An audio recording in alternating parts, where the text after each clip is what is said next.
8-ші дәріс 38-ші 40-ші беттер үнемдеуді үйрен деп аталатын жазба. Қысқа жазба, бұл жерде негізгі айтылатын ой, ол мынау жалпы осы кітаптан скриншоттар жасап, жалпы бір сторизлерден салып жатады адамдар. Сол кездегі мынау бір анықтамаларды салады да, бір танымал болып қалған бір анықтама бар. Ол қалай қайталап кетейін, соны бір тәпсірлеп өтейін осы аудиода. Ол қандай анықтама десеңіз, мынандай: қажет кезде ақша жұмсауды жомарттық деп айтады. Ал қажет кезде ақша жұмсамауды сараңдық деп айтады. Сондай. Және қажет емес кездер болады. Ақшаны жұмсау қажет емес кездер. Ақшаны жұмсау қажет емес кезде ақшаны жұмсамай қойсаң, сен онда үнемдеген боласың. Ал қажет емес кезде ақша жұмсасаң, онда сен ысырап еткен боласың. Сонда мына жерде осы жазбада 4 түрлі түсініктің былайша айтқанда анықтамасы берілген ғой. Қажет кезде ақша жұмсасаң, сен жомарттық танытқан боласың. Қажет кезде ақша жұмсамай қойсаң, онда сен сараңдық танытқан боласың. Ал қажет емес кезде ақша жұмсасаң, онда сен ысырап еткен боласың. Ал қажет емес кезде ақша жұмсамай қойсаң, онда сен үнемдеген боласың. Енді түсіндіріп өтейін. Бұл осыны бір жазылып тұр. Оқысаңыздар, бір жерге жазып қою керек, бұны бір жаттап алу керек та. Былайша айтқанда, мына 4 анықтаманың ара жігін ажырата алсаңыз, сіз білесіз де, қай кезде ақша жұмсау керек, қай кезде жұмсамау керек деген сұрақ. Енді ол оңай сұрақ емес, бірақ бұл үнемдеу өнері ғой. Үнемдеу өнері, үнемдеуді үйрену керек. Яғни осы анықтамаларды біліп алсаңыз, сізге өмірде дұрыс қаржылық шешім қабылдау жеңіл бола береді. Мысал келтірейін. Бағанағы осы аптада біз отбасымызбен бір ресторан қарадық. Ресторан қарағанда әкеміздің бір мерейтойын жасау үшін ресторан қарадық. Сөйтіп ресторандар қарап жүрміз да. Сөйтіп кішігірім бір залда керек бізге, бір 60-70 адамға арналған бір зал іздеп жүргенбіз. Сөйтіп біздің мақсатымыз түпкі мақсатымыз бірнеше ресторанды көріп, ішіндегі обстановкасын, бағаларын біліп, сосын шешім қабылдау. Яғни міне әкеміздің мерейтойы осы жерде өтеді деген сияқты, қонақтарды осы жерге шақырамыз дегенде шешім қабылдау біздің негізгі қажеттілігіміз сол. Сөйтіп біз бір-екі ресторанға бардық. Сөйтіп ең соңғы ресторанға барған кезде мен типа жомарт болып, бірақ ол біздің жоспарымызда жоқ еді. Біз отбасылық бір тамақтану деген бір дәстүріміз бар. Бірақ ол дәстүрімізді демалыс күні жасап қойғанбыз. Сөйтіп мен ана жерде отырдым да, Дами деген ресторанға бардық, Горный гиганттағы. Сол жерге бардық та, мен өзімше, енді біз отбасымызбен бірге қарап жүрміз ғой. Сөйтіп өзімше айтып жатырмын да, болды, давайте осы жерде тоқтайық, осы жерден бір кешкі ас ішіп берейік деп ше. Негізі үйде тамақ бар еді, жасап қойған тамақ бар еді. Яғни қажет емес. Бұл жерде бізге ақша жұмсау қажет емес. Қажет деген сөз, ол оны істемесең болмайды деген сөз да енді. Қажет деген сөз солай ғой. Қажет. Бізде ондай қажеттілік жоқ. Кешкі асты сырттан тамақтану деген қажеттілік жоқ. Бірақ мен өзімше типа жомарт болып, ана жерде давайте осы жерде кешкі ас іше салайық деп бір ұсыныс тастадым. Үйдегілер қолдап кетті. Сөйтіп біз ана жерде отырдық та, негізі тойып тұрмыз. Тағы да бір айтатын нәрсе, тойып тұрмыз, қатты қарнымыз ашқан жоқ, қажет дейін десеңші. Ойбай, үйге дейін шыдамаймын, үзіліп бара жатырмын десем, онда бұл қажет болатын еді да бізге тамақ жеу. Ондай да қажеттілік жоқ. Тойып тұрмыз, үйде тамақ бар, үйге жетеміз дегенше бір үзіліп кетпейміз, тамақ жетеді. Бірақ ана жерде менің қаржылық қателігім қандай десеңіз, мынандай. Мен сіздерге бір мысал ретінде айтып жатырмын. Менің қаржылық қателігім, давай, мына жерден тамақ іше саламыз. Еще Дами деген ол ресторан. Ол Горный гигантта, районы белгілі, ол жерде бағалар орташа чек жоғары. Мысалы, дәл сол 4-5 адам тамақтанып, бір орташа тамақтанып, бір 10 мың, 15 мыңға бір кішігірім, жеңіл тамақтанатын, кешкі ас ішетін жерде, ана жерде біз кейін шотты алдық та, 26 мың теңге кетті, мысалы үшін ше. 26 мың теңге. Сәл төменірек бірақ тамақ сапасы одан кем емес жерлерде, кафеде бірнәрсе тамақ ішсек, онда 15 мың кететін еді. Ана жерде ресторан болғандықтан, оның өзінің орташа чегі жоғары болғандықтан 26 мың теңге кетті. Яғни мен мына жерде ысырап еттім. Неге? Бағанағы анықтаманы еске алайық.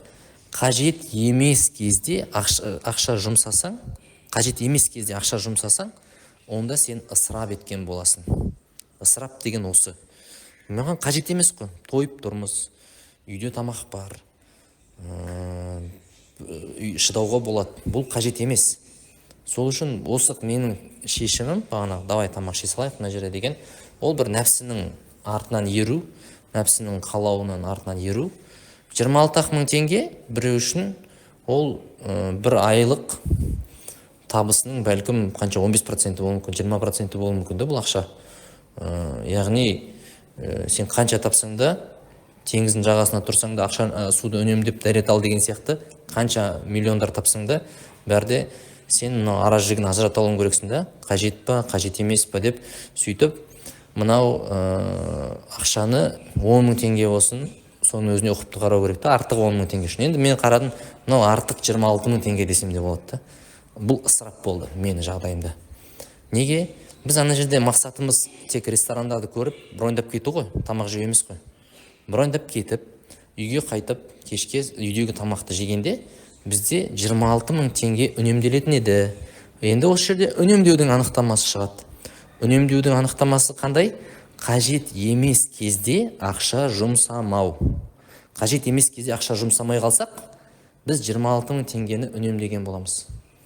Қажет емес кезде ақшаны жұмсамай қойсаң, онда сен үнемдеген боласың. Енді қараңыздар. Қажет емес дегенде адам өзінің ситуациясына қарап шешім қабылдау керек.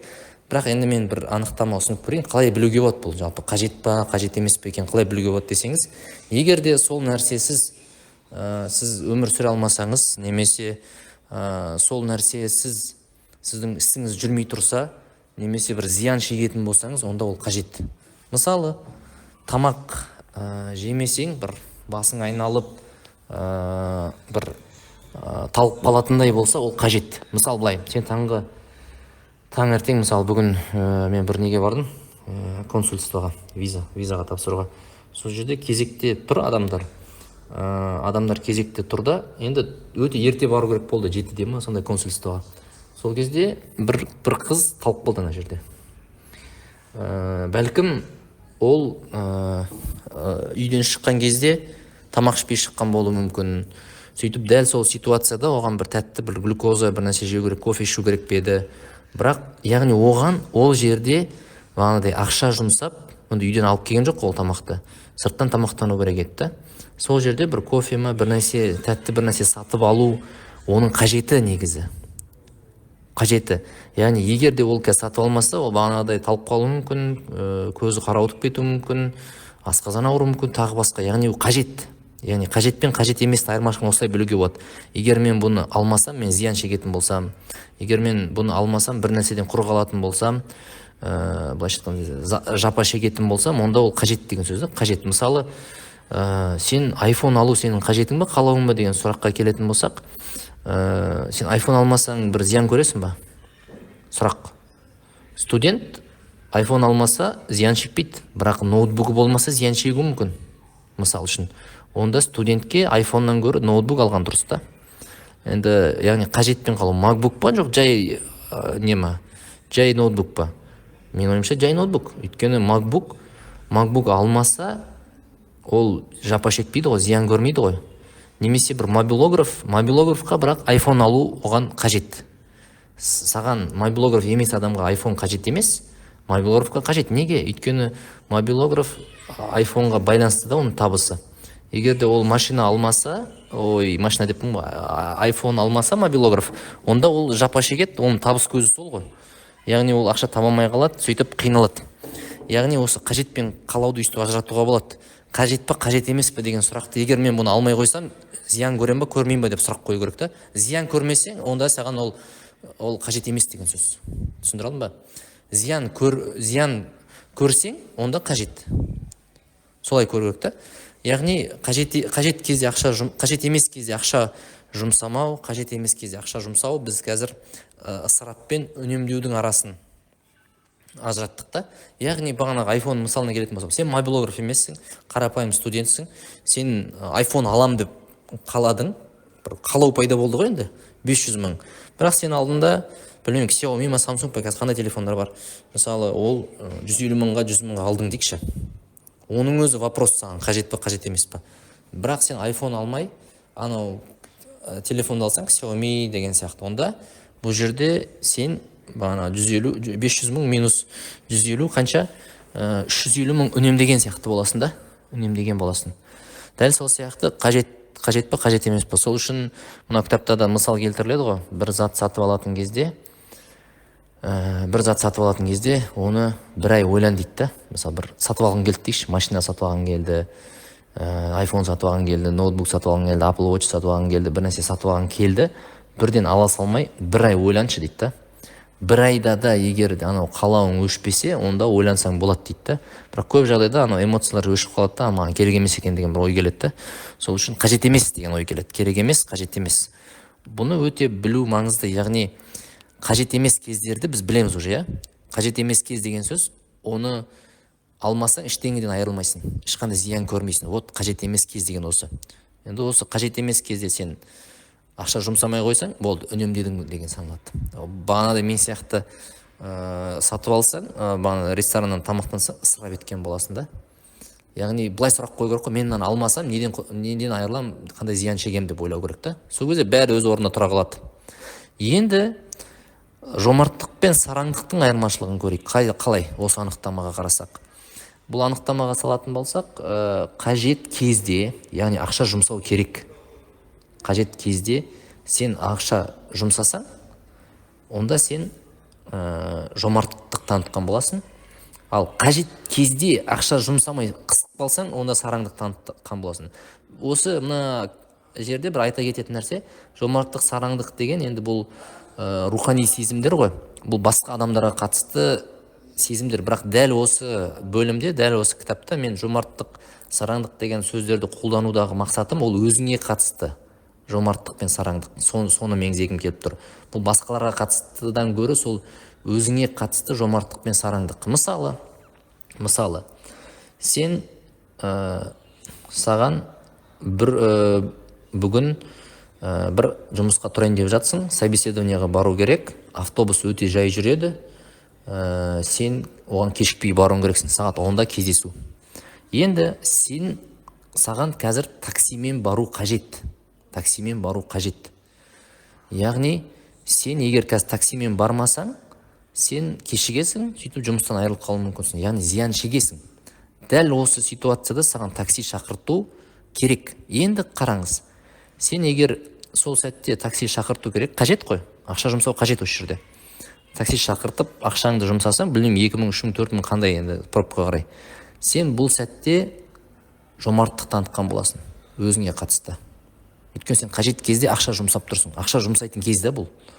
Ал енді осы қажет кезде кешігіп тұрсың, сен өзінше үнемдеймін деп айтасың да, мен қазір ақша үнемдеймін, жоқ, мен автобуспен барамын десең, сен үнемдеп атқан жоқсың, сен сараңдық танытып атсың. Бұл үнемдеу деген нәрсе емес. Өйткені үнемдеу оның формуласы басқа ғой. Қажет емес кезде ақша жұмсамау да ол. Бірақ мына жерде қажет қой, ақша жұмсау керек қой таксиге. Сол үшін қазір ақша үнемдеймін деп автобуспен барып, кешігіп, сен мүмкіндіктен айырылып қалайын деп тұрсың. Яғни саған қажет бұл, қажет. Немесе мынандай, саған бір дәріні ішу қажет. Ол жерде үнемдеуге болмайды. Яғни ақша жұмсау қажет. Түсіндіре алдым ғой? Қажет пен қажет еместің айырмашылығын айтып жатырмыз. Яғни саған қажет деген сөз, оны істемесең зиян көресің ғой. Қажет емес деген сөз, істемесең зиян көрмейсің. Ешқандай проблема жоқ. Сол дәрі болсын, мысалы қандай болуы мүмкін тағы да. Көресің енді, мысалы, мынаны алмасам мынандай деген сияқты. Мысалы, балаларыңды қаланың шетінде тұрасың, балаларыңды қалаға, мектепке, садикке апару керек. Қажет. Ол қажет. Егер де машина алмасаң, үнемдеймін деп ше, онда сен зиян көресің. Қалай зиян көресің? балалардың қауіпсіздігі, балалардың уақытында бармауы, көп шығындар таксиге кететін, соларды ойластырсаң, онда сен түсінесің, демек менің жағдайымда машина алу ол менің қажетім. Енді вопрос ары қарай, енді Хайландер алу, Кобальт алу, енді ол көрпіңе қарай көсіл. Бәлкім А точкасынан Б точкасына апаруға саған Кобальт 5 миллиондық Кобальт жететін шығар. Онда намыстану, анау мынау деген сезімдеріңді өшірді. Егер сол көрпеңнің көсілгені сол болса, онда Кобальт алу сенің қажетіңді жауып тұр ғой. Ал Хайландер алу саған қажет емес. Өйткені Кобальтта сенің А точкадан Б точкаға апару деген мақсатыңды орындап тұр ғой. Демек сен Хайландер алмасаң зиян көрмейсің ғой, бағана формула. Онда бұл ысырап кетуі мүмкін да ол ше. Сол үшін осы логикаға салып көрсеңіздер, мына кітапта, мынау 2-3 бетте бұндай тәпсір жоқ. 3 бетте тек формула берілген, қажет кезде анау мынау деген. Әркім әртүрлі түсінеді, бірақ мынау аудиода мен кеңірек түсіндіруге тырыстым. Тыңдап шыққан болсаңыздар, осы бөлімді тереңірек түсінесіздер деп ойлаймын.